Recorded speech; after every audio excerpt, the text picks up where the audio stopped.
what conspiracy would I recommend somebody to start with? It's a pretty, for me, it's a pretty easy one. I actually have a system that I've come up with where if you can, like, let's start with the moon. If you can come up with three or more like huge, nobody's got an answer for scenarios like you can with the moon, like let's just start with number one. They deleted the footage. No one's been back.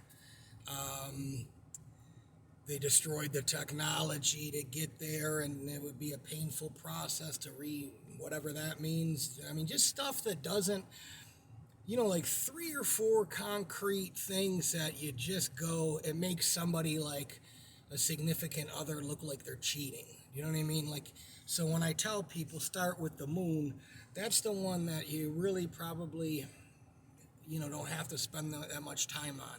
It all starts with the moon, though. Because when you realize that the moon, you know, isn't a rock that you can land on, and it's just a light, a luminary inside the firmament, you start to go, well, what else did they lie about?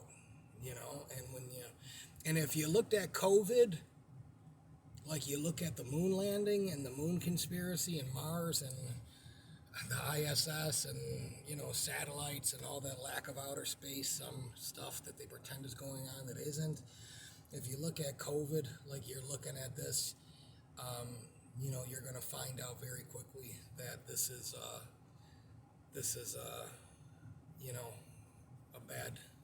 bad thing altogether, but you just have to have the ability to not really care what people say, and just look, at things in a way where you don't get emotionally attached. It's like I always tell people, anybody that I have ever met that was a gambler, like when I lived in Las Vegas, would say, I don't bet emotionally. I bet with statistics and stuff. And to me, I look at that and it's kind of like this. I don't get emotionally involved like I did with this one.